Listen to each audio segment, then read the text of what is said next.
Hi, and welcome to the first video of the Intermediate R course. My name is Philip, I'm a content creator at DataCamp, and I will help you master a bunch of new concepts in the R programming language. Next stop on our trip through the wonderful world of R, relational operators. Relational operators, or comparators, are operators which help us see how one R object relates to another. For example, you can check whether two objects are equal. You can do this by using the double equal sign. We can, for example, see if the logical value true equals the logical value true. Let's try this out in the console. We type true equals true, and result of this query is a logical value. In this case, true, because of course true equals true.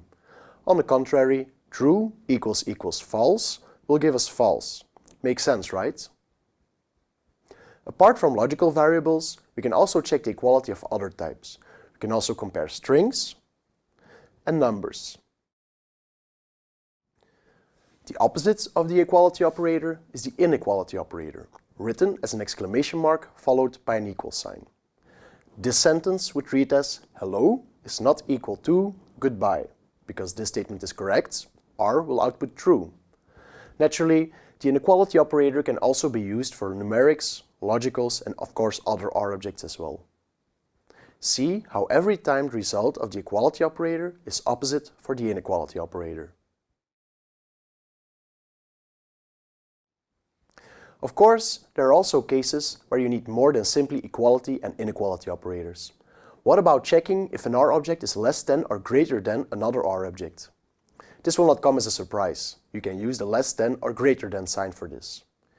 In the case of numerical values, here's a straightforward example. 3 less than 5 will evaluate to true, while 3 greater than 5 will evaluate to false.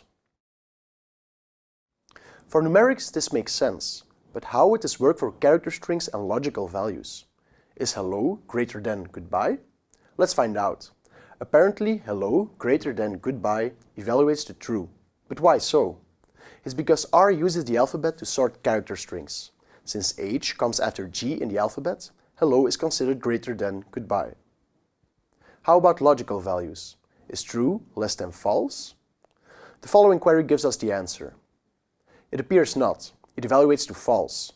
That's because under the hood, true corresponds to 1 and false corresponds to 0. And of course, 1 is not less than 0, hence the false result. You can also check to see if one R object is greater than or equal to, or less than or equal to, another R object. To do this, you can use the less than sign or the greater than sign together with the equal sign. So 5 greater than or equal to 3, as well as 3 greater than or equal to 3 will evaluate to true. You already knew that R is pretty good with vectors. How about R's comparators? Can they also handle vectors? Suppose you have recorded the daily number of views your LinkedIn profile had the previous week and you start them in a vector, LinkedIn. If you want to find out on which days the number of views exceeded 10, we directly use the greater than sign. For the first, third, sixth, and seventh element in the vector, the number of views is greater than 10. So for these elements, the result will be true. You can also compare vectors to vectors. Suppose you also recorded the number of views your Facebook profile had the previous week and saved them in another vector, Facebook. When are the number of Facebook views less than or equal to the number of LinkedIn views?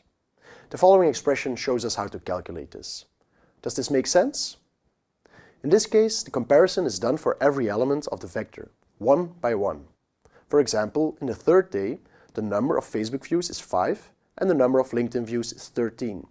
The comparison evaluates to true, as 5 is smaller than or equal to 13.